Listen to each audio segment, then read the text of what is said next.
The Titans have made another free agent signing, and they've been connected to a number of different players in free agency and on the trade market. Lots of rumors, lots of reports. We're going to run through all of those and how realistic they are, plus break down what O-line Saahdiq Charles brings to the Titans. This is the Music City Audible. Let's get to it. Oh, welcome everyone to another episode of the Music City Audible podcast presented by Broadway Sports Media in partnership with 440 Sports. I'm Justin Graver. With me, as always, Justin Melo. And as I mentioned there off the top, we got a ton of rumors to run through here. A bunch of guys in free agency and on the trade market that the Titans have been connected to by various reports. We're going to run through all of those. We're going to talk about how realistic the signing potential is for these guys, what kind of deals they would net, and what they can bring to the Titans if the Titans do go ahead and sign them. But first, the Titans have signed offensive lineman Saahdiq Charles. Who is he? We're going to tell you who he is and how he fits in with the Titans here. But before we get into all that, let me tell you this episode is brought to you by Sinkers Beverages in East Nashville and Bluegrass Beverages in Hendersonville. So Justin, let's talk about Saahdiq Charles. A lot of people probably don't know who he is. Well, he's the former starting left tackle for the 2019 LSU championship team. The Titans signed a champion. Does this make them Super Bowl favorites? Well, you know what's funny? I don't want to sound like a football elitist, but I saw so many Titans fans being like, who is this? And right away, I'm like, I remember he started on that LSU team with Justin Jefferson and Jamar Chase and Joe Burrow. Like, I remember him so well. It helps that I'm such a big draft guy. And I ended up going through my records because I couldn't say for sure, but I did interview him his draft year. So that probably helped with the name recognition for me. He played next to Lloyd Cushenberry on that line, fellow new Tennessee Titans offensive lineman. As much as I've started all positively, so to speak, I've got questions about this one, and I think you probably do as well. Drafted in the fourth round of the 2020 draft by the Washington Commanders, spent his entire 4-year rookie contract there. First couple of years as a backup, played snaps not so much as a rookie, but played in 2021 and 22 as a backup. Of course, injuries are going to happen. Actually got a couple snaps at tackle in 2021 before they essentially admitted he's a guard in 2022. And this past year, he wins a starting job at left guard. He ends up playing 650 snaps approximately there at left guard. Wasn't just on him, but that was probably the worst line in the league. Like, you think the Titans were bad? They were worse. Pro Football Focus credits him with giving up 4 sacks and 37 pressures across 643 total snaps, not all of which were in pass pro, obviously. So the numbers look worse when you break them down versus, to pass pro and run blocking splits. Quarterback Sam Howell was sacked a league high 65 times this past year, or 63 times, I think it was.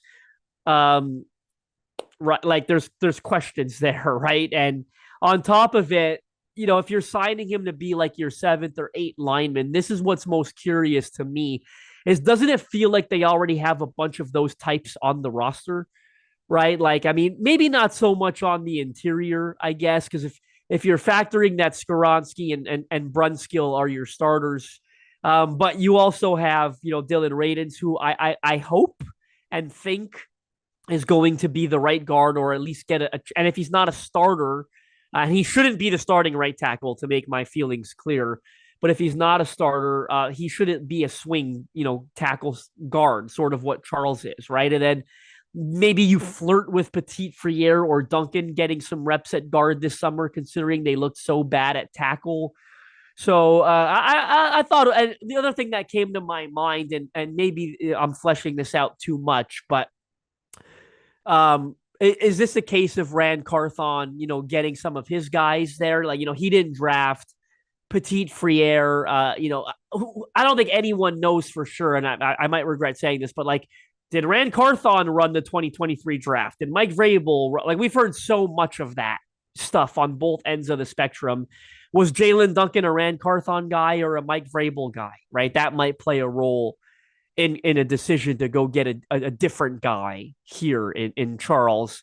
And, you would think, Bill Callahan maybe signed off on this. He's still a 24-year-old lineman that moves well for his size, by the way. He's got some good athletic pop.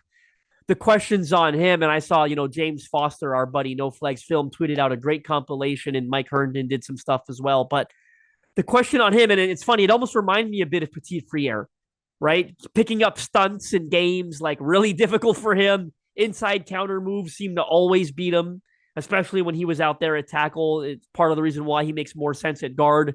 You're not going to put him out there on that island at tackle. It's just, his game's just not suited to that. So I got a lot of questions because I felt like, he hasn't been very good, number one. Number two, you still need starting linemen. Now, it doesn't matter which order you sign players in, right? If backups, as long as you get them all, that's all that matters. But I thought they had a couple of guys on the roster that are maybe, he's not going to play center for you and not even backup center. So I thought they had a couple of guys that were similar, but I'll throw it back to you. Yeah. So, I mean, the contract is 1 year, $2.5 million. Sorry, up to $2.5 million. So this is a depth level contract. This isn't even a contract that guarantees he makes the roster coming out of training camp. This is a depth signing. I think ideally he slots in as your 8th offensive lineman, sort of like a Corey Levin replacement here, because you're going to have a swing tackle, and then hopefully the Titans have a new starting right guard, which would make Daniel Brunskill your swing guy on the interior of the O-line, and then Saahdiq Charles would be the next guy off the bench. If there's another injury, he can play everywhere on the offensive line minus the center position. He's been much better as a guard throughout his career than he has been as a tackle, although he hasn't been particularly good as a starter at either spot. So again, ideally you want him coming off the bench. I would be honestly surprised if he plays any snaps for the Titans this year. If he does, that means that there's been catastrophic injuries along the offensive line, and you're working with, big time depth. And like I said, there's no guarantee he even makes the roster. So, there's been lots of Twitter clips floating around about him since the signing was announced, and most of them are bad. There's been some good ones too. I mean, this guy out in space, there's one clip floating around of him running out on, I think it was a screen, where he goes out and demolishes the cornerback or defensive back out in space. So ability to move out there, line up a block, execute it, not miss that block in space. So I think that there are some good qualities to his game. He's athletic. I think the Titans maybe see him as a guy they can mold with Bill Callahan into a better player than he's been. But again, I think he's mostly a depth signing. So I'm not going to be concerned with this one. I think this is just one you write off as a backup guy and move on to your next signing. No, I agree with you. I'm still waiting for a domino to fall at tackle, right? There's just no way in hell that they can get through this period without signing a tackle that's capable of starting. You know what my preference is there? It would be a right tackle. So you could maybe draft a left. Like Jonah Williams is still out there. Morgan Moses just got traded to the New York Jets, by the way, while we're doing this live from the Baltimore Ravens. Like, I'm not exactly advocating for them to have done that, but I think Moses is like a starting caliber right tackle. And so good for the Jets because they gave up next to nothing. They literally moved back like 20 picks in the 4th round and I think threw in a 6th. That's not a whole lot for a guy that might start for them. So they have to find a way to address right tackle. We'll see what they do, but still waiting for that. I didn't think they would address interior backup maybe before they would address starting tackle, but here we are and hope that more is coming. Yeah. Oh, yeah. I definitely agree. More is coming. The question is, what is that more going to be? We hope there's more offensive line signings, but I mentioned off the top, we're going to run through these rumors now. All the guys the Titans have been connected to, none of them are on the offensive line. So maybe there's still stuff cooking there. We just haven't heard about it yet. But let's get to these reports. Let's get to these rumors. I'm going to run through the list of all the players the Titans were connected to recently, and then we can talk about them each individually. So starting off, the Titans have been engaged in trade talks with the Kansas City Chiefs for franchise tagged player cornerback L'Jarius Sneed. That would be a huge one. We'll get into that in a second. They're also going to be hosting former Miami Dolphins linebacker Jerome Baker for a visit on Thursday. That would be a huge signing. They obviously need the inside linebacker help. And then Diana Rossini reported the Titans are targeting safety Justin Simmons. They were apparently in on Chauncey Gardner-Johnson. He got signed to the Eagles, so they pivoted to Justin Simmons. We'll break that down in a second. And then they're also interested in defensive end Arik Armstead, assuming he gets cut by the San Francisco 49ers on Wednesday. They're also going to be hosting defensive end Chase Young on a visit, also with the 49ers last year. So bringing in Chase Young. And then there's 2 more guys that we can talk about here that these sources are a little less reputable or a little less believable to me. One of them is the Titans being potentially involved in trade talks for Josh Sweat, Eagles defensive end Josh Sweat, a guy I wanted the Titans to draft a handful of years ago in the 1st round. He ended up falling late to day 3 in the draft, but now apparently the Titans engaged in trade talks, although this is coming from a report, Jake Rabati, who I guess he's an Eagles insider. I don't really know him. I'm not aware of breaking news that he's had outside of some Eagles signings, which he was able to break, so maybe there is something there, but this isn't a reputable source. This isn't one of your, Diana Rossini, Jordan Schultz, Ian Rappaport, Tom Pelissero, Mike Garafolo. Like, this is not that level of source. So we're gonna have questions about this one. And then the last guy And then the last guy is defensive tackle DJ Reader, formerly of the Cincinnati Bengals. Josina Anderson reported that the Titans, Lions, and Bengals are among teams showing, quote, strong interest in defensive tackle DJ Reader. And we mentioned this a few days ago. This is kind of old news. This is from Monday. But the update here is that DJ Reader will be visiting the Lions on Thursday. No such meeting with the Titans. So... And can't you see Terrell Williams, new Lions D-line coach, getting along really well with DJ Reader on that meeting? If Reader's healthy, I mean, I could see that being quite the pairing in Detroit. Yeah, absolutely. That's a good fit. So anyway, let's go back to the top of the list here. Back to cornerback L'Jarius Sneed, franchise tagged by the Chiefs, given permission to seek a trade. The Titans are apparently in on Sneed, which I didn't really expect. So we did a whole video on our YouTube channel, the Music City Audible podcast, last week already discussing should the Titans trade for L'Jarius Sneed and T. Higgins. We were looking at the franchise tagged players, and we kind of came out of that, both of us saying no. Well, my opinion has changed since we did that video because I think maybe I was overestimating the cost or what it would take to get Sneed. And here's what the latest is. So this all started when Brad Stainbrook, a reporter who I have not heard of in his Twitter bio, he claims to be a Cleveland Browns insider and reporter, writes for a few publications, a member of the Pro Football Writers Association of America. So he is a guy. I mean, he seems to be a legit guy. I just don't know how legit he is at breaking news like this. But he said the Tennessee Titans have emerged with serious interest in signing cornerback L'Jarius Sneed. Talks will continue, but Tennessee is very interested. He then quote tweeted himself and said, a third-round pick has been discussed, sources say. So there's two ways to look at this. Then is this guy making this stuff up? Because the Titans don't have a 2024 third-round pick. So what third-round pick have they been discussing? Is this guy just making this stuff up? Or there's the optimistic way to look at it, which is, well, the Titans have been discussing a third-round pick, so it must be the 2025 third-round pick, which would be a lot more palatable trade to give up if you're the Titans looking ahead to the future, where you have a lot of immediate holes to fill, and you don't have a third-round pick this year. But if you can get a cornerback like L'Jarius Sneed, a high-level, elite cornerback in this league for next year's third-round pick, that sounds a lot more interesting to me. The other options that I've heard people throwing around out there are perhaps the Titans trade their second-round pick for L'Jarius Sneed and the Chiefs' third-round pick, so you get back a day 2 pick there, even though you're giving one up. That'd be a pretty big move down for the Titans. If you think about the Titans are picking pretty high in these rounds, the Chiefs are picking last in these rounds. So another potential option there is the Titans give up their 2024 second-round pick for the Chiefs' 2024 second-round pick and L'Jarius Sneed, which would be a pretty substantial move up for the Chiefs. I mean, the Titans are picking 6th in the second round. The Chiefs are picking 32nd in the second round. So that's almost like moving up a full round there if you're the Chiefs. I think that's the kind of deal that could get it done. And the other stuff that's been discussed, the future third-round pick, or maybe it's this year's 6th-round pick plus a future third-round pick or some kind of package there where you can actually stomach giving up that draft capital knowing what kind of player you're going to get in return. The Chiefs have given up a lot of leverage here by having L'Jarius Sneed, by announcing that he's okay to seek a contract, by franchise tagging him. If they let him walk after this year for nothing, then maybe they get a comp pick 2 years down the line. But if they want to get something for him now, they got to trade him for whatever they can get. And the other side of the equation is whatever team is acquiring him is going to pay him a huge contract. So that means that he's got to be willing to sign with that team. Otherwise, the team's not going to want to make that trade. We saw this happen with the Texans and Laramie Tunsil. If you make a huge trade like this, you give up a bunch of picks without having that contract in place, then the player has all the leverage because they're like, well, you just gave up a bunch of picks for me. You almost have to pay me whatever I want now. So that I say that to say that if L'Jarius Sneed is like, well, I'm not going to sign with that team because their offer is not good enough, then that team would then be like, well, then we're not going to trade for him. So we're going to pull our offer back. So even if there is a team out there that has a better offer compensation-wise to the Chiefs, if their offer to Sneed is not as good, then they might pull out of the deal and leave the Titans as the best offer out there. So, and this isn't the only reporting out there. So Brad Stainbrook said this.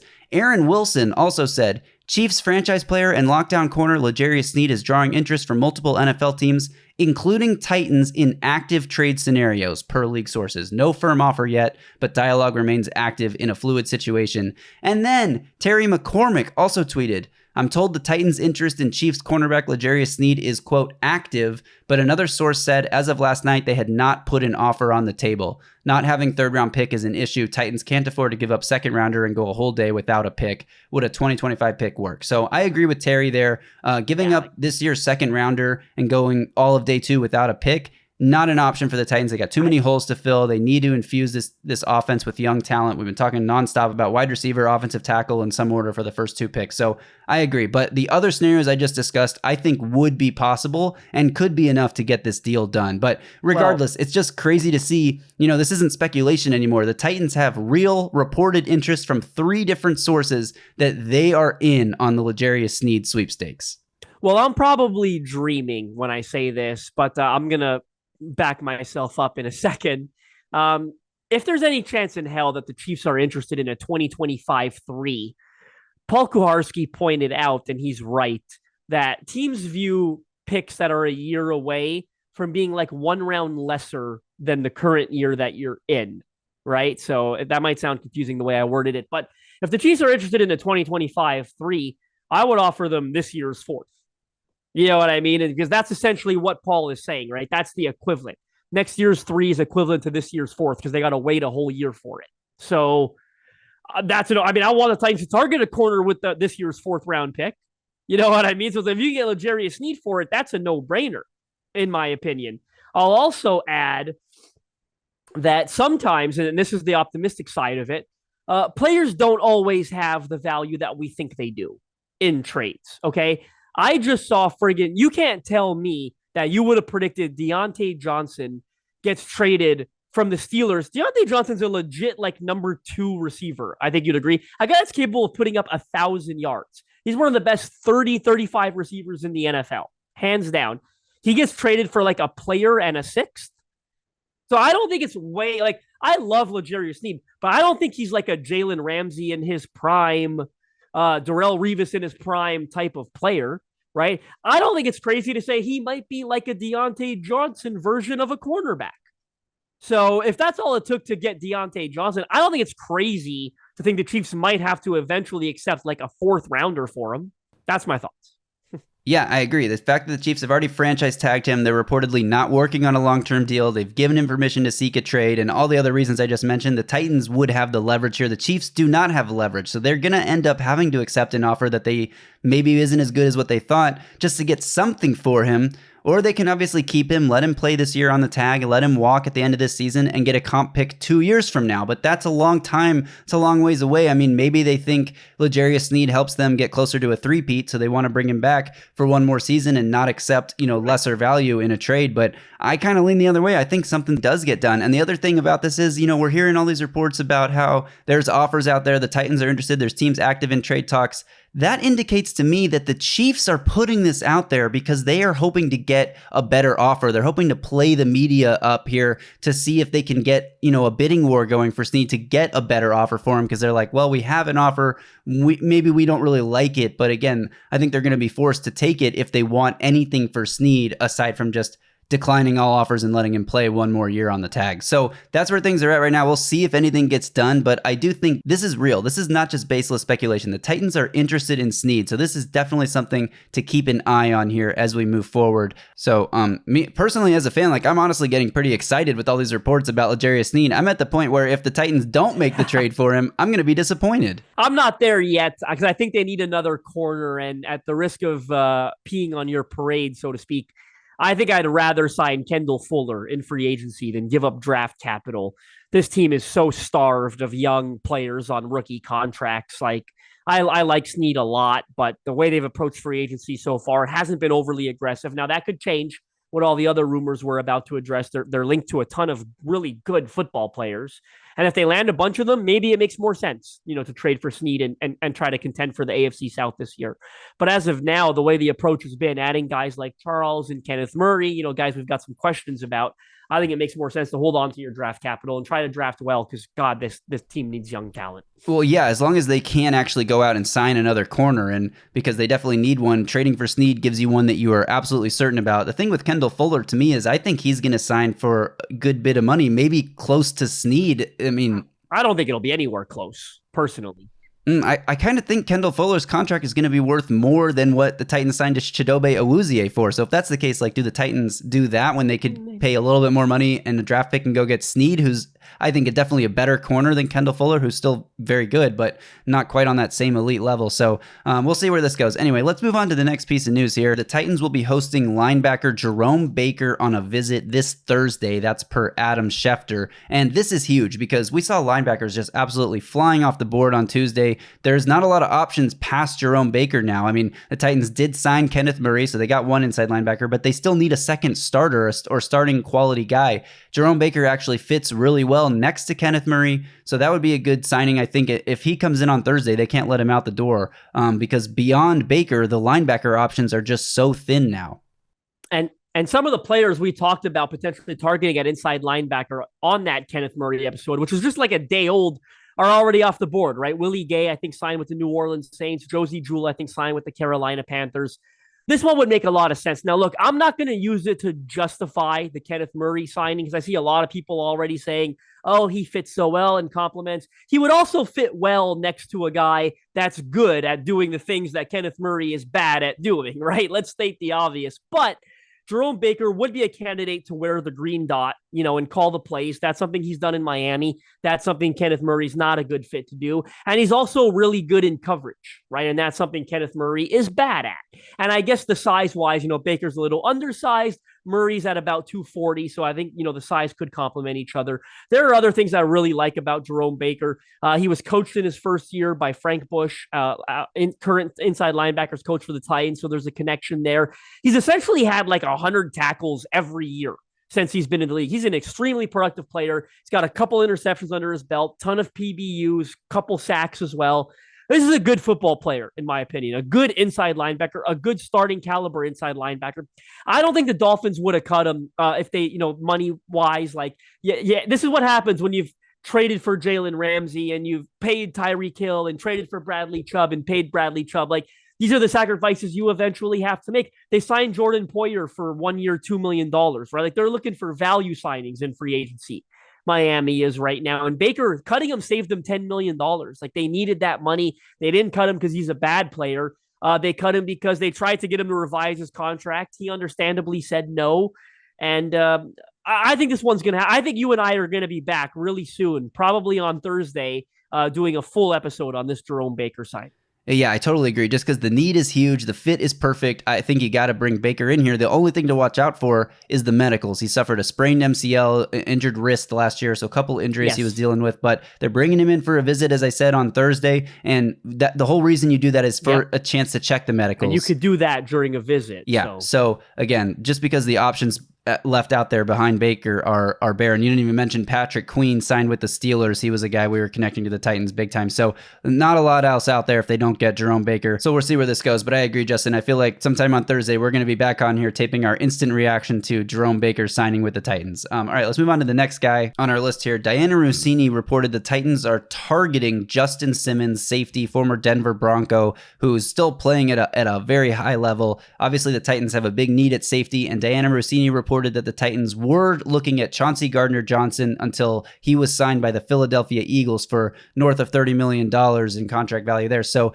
they pivoted to Justin Simmons, who, like I said, getting up there in years. He's 30 years old now. I think similar, if not the same age as Kevin Byard, but still very productive. Been a second-team All-Pro guy like almost every year of his career, including last season where he's still playing well. So I think this would be a great fit. Obviously, there's a huge need there, and we'll see what the safety market looks like. You just mentioned Jordan Poyer signing a 1 year, $2 million deal with the Dolphins. You got Geno Stone signing 2 year, $15 million. But then the safety market's crazy right now because you got Xavier McKinney getting $68 million, and then Chauncey Gardner-Johnson, 3 years, over $30 million. Like, what would the market for Justin Simmons even look like here if the Titans were to sign him?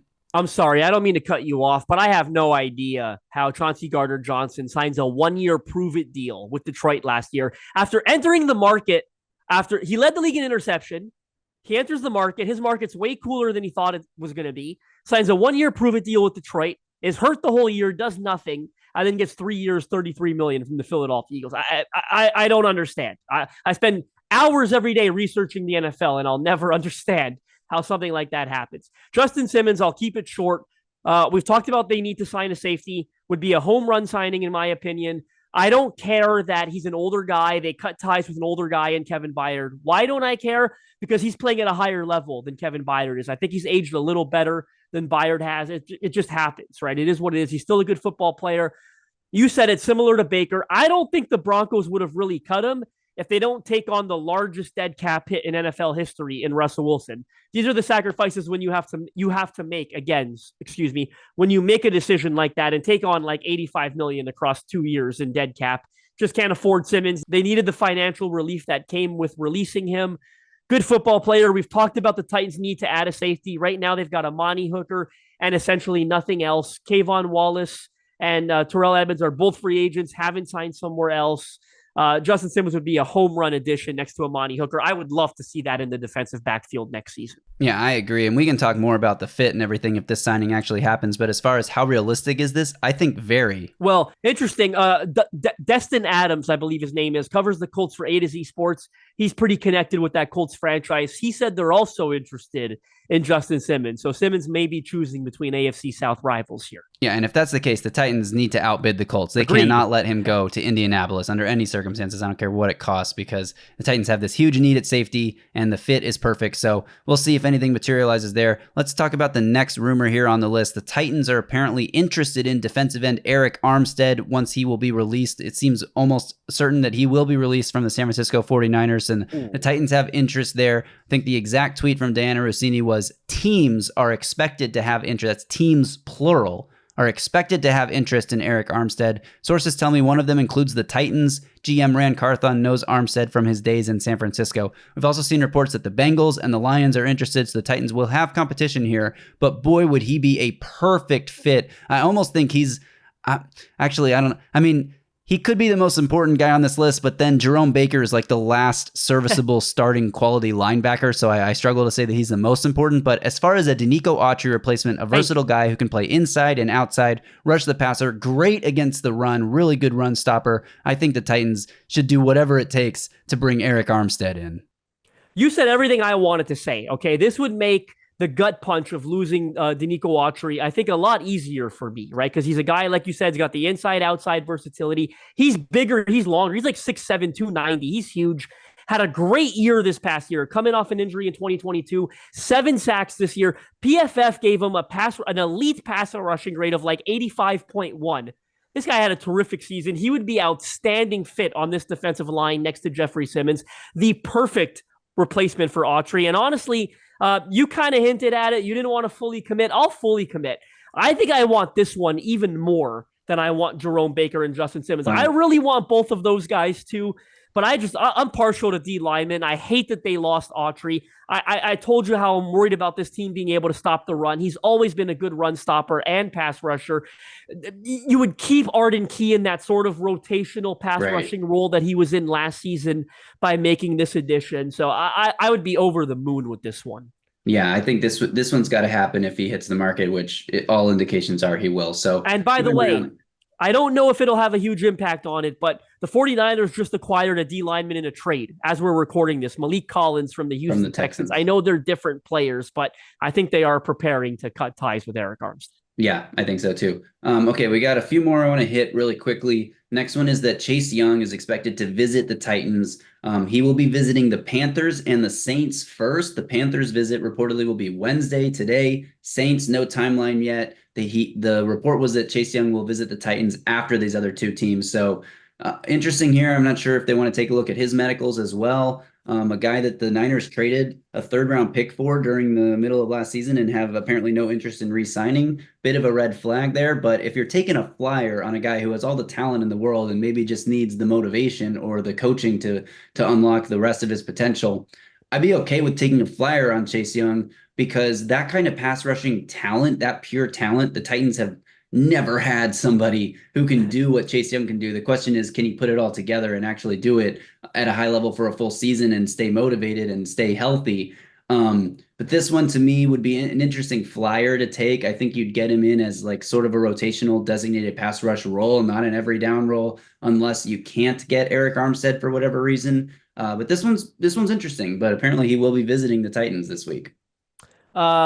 Yeah, I mean, this guy, I love this guy coming out of Ohio State. And after the rookie year, like, I thought it was a sure thing. He was the next pass rushing menace in the NFL. And then he essentially lost 2 years to an ACL, couldn't recapture his form, strengthen that knee.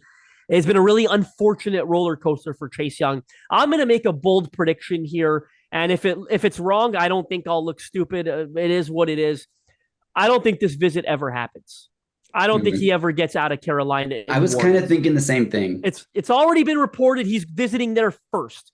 Carolina just traded Brian Burns. Look, maybe they play it slow because they've got a visit set up with Jadeveon Clowney apparently as well. So maybe they take their time to make a decision, and that allows him to get out of their building and to Tennessee. But then if he goes to New Orleans, they've got a similar need, I think, across the edge there. I don't think this visit ever happens. And I'm going to say something else that maybe you're not committed to. I don't really care if it does or doesn't. Like, I see him as that similar DPR. I kind of agree. By the way, if it happens, cool. If it doesn't happen, oh well. I want Armstead so much more than I want this guy. And I know they're different players, but I think they have a need for an Armstead type player and not as big of a need for. I see Young being a designated pass rusher, sort of like what Arden Key gives them, really good value in that role right now. I'm intrigued, like you said, because the raw talent, I thought he was worthy of being the number 1, 2 overall pick the year that he was. But I'm just so much more interested in Armstead, and I don't think this visit happens, and I don't see this marriage as one that really excites me. Yeah, I agree. So we'll see. It'd be a flyer. Like, you're not paying him a lot of money. So we'll see if that comes to fruition. Again, like you said, he may sign with one of these other 2 teams. Okay, the last 2 we're going to go really quickly on because DJ Reader, we've talked about. Reportedly, the Titans have strong interest. He'd be an amazing fit next to Simmons, but he's visiting the Lions on Thursday. Wouldn't be surprised if he doesn't get out of Detroit and never has a chance for the Titans to pursue him further. Yeah, like I've got nothing else to add. I mentioned a couple, I don't know what episode, it's been episodes now, that I think they need a run stopper. They need a big body to plug up the middle. He fits the bill. If you're not paying for an Arik Armstead, I don't know, you could pay both, but if you're not paying for an Armstead, maybe you shell out a couple extra bucks to a DJ Reader, who I'm a huge fan of. They need a big body to eat double teams, clog gaps, and allow Kenneth Murray to kind of run the wrong way when they're trying to stop the run. So I'd like to see something happen there. But I don't see that as being a strong market for DJ Reader in Tennessee. And he's going to be expensive. I think whoever ends up signing him is going to spend a lot. So we'll keep an eye on that report as well. And then the last one is that the Titans could be interested in trading for Josh Sweat. This one I'm almost writing off entirely. If it wasn't for all the interest in other D linemen like Armstead and Chase Young, like, clearly the Titans are targeting this position, so maybe there's a chance. But what could you possibly be giving up for Josh Sweat at this point with the Titans draft capital, with where Sweat is, like a 6th round pick, a 7th round pick? If they can do that, sure, they should make it happen. But this one feels a little bit far-fetched, and this is a report I'm not buying. It's not from any of the big people. It's not from, Diana Rossini, Rappaport, Pelissero, Garofalo, Jordan Schultz, not even like Aaron Wilson. Like, who is Jake Rabati, really? So I don't know if we should even put stock into this one. Yeah, I'll say this is one of the rare instances where I'll say I don't think draft capital is really a problem, because I don't think he's going to fetch more than a 6th or a 7th, in all honesty. And the Titans have like 3 of those. So they wanted to make a move like that, I'd probably support it. I don't think they're going to find what are the chances of them finding a gem, like I talked about them needing on rookie deals in the 6th or 7th rounds? Pretty low. You're like 99% to get more value out of Josh Sweat, a proven player that's already, proven himself at this level. So I'd be in favor of it if they can't land the other guys. In fact, I think I'd rather trade that for Josh Sweat than sign Chase Young. I think Sweat's a bit more versatile, offers a little more than Young does on early downs. So that would intrigue me, but I think our main focus here has been on, Justin Simmons, Jerome Baker, and Arik Armstead, and rightfully so, because those are the ones that seem to have really legit smoke attached to those reports. Exactly. It's not that I don't want the Titans to go get Josh Sweat. I just don't necessarily buy this report because I don't know that this source is reliable or valid, legit, whatever word you want to use. So that's where I'm at on it. I think they would be great if they went and got him. I've loved Josh Sweat since the we all did. He came out, and when I thought the Titans should have taken him at 25 overall, that was the year they traded up for Rashaan Evans, ended up drafting Harold Landry in the 2nd round. Josh Sweat was still on the board in the 4th round. They could have taken him and they didn't, but so it would be a nice full circle moment for me as a fan if they were to trade for Josh Sweat, but I just don't know that this report is worth putting any stock into. So I will say, if the Titans are able to pull off all of these moves, all the moves we just talked about, that being trading for Sneed, signing Baker, signing Armstead, and getting one of these edges, and signing Justin Simmons, this defense is ready to compete this year. If you Yep. make all of these moves, now I don't know if they're going to be able to make all of them, if they're only going to make a handful. If you only make a handful, you might still have too many holes to be super competitive this year, and it'll make it kind of a weird plan to even put this much money into these other guys, especially the veteran guys.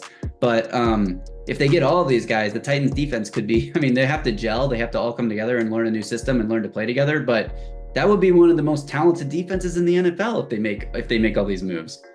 It's unrealistic to expect all four, especially when you're factoring in a trade for Sneed. But give me Simmons, Baker, and Armstead, and I'll be really happy. Then we can talk about the need at corner and nose tackle that will still exist. But give me Baker, Simmons, and Armstead. You don't got to give up capital for any of them. I think so. Like, I don't think the Baker contract's going to cost them a lot.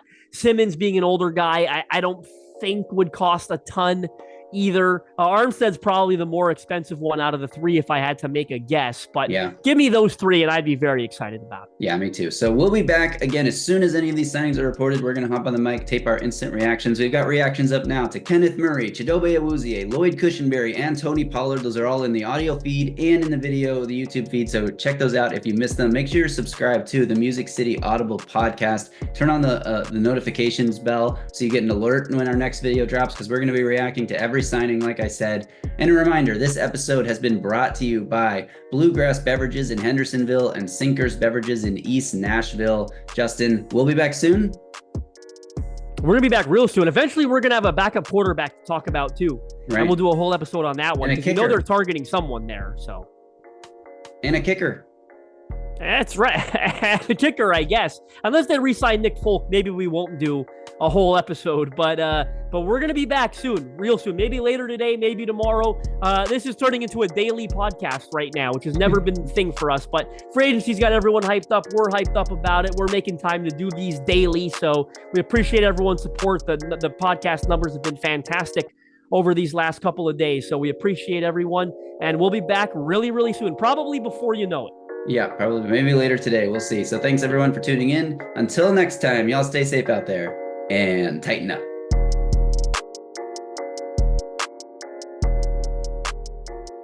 A Broadway sports media production.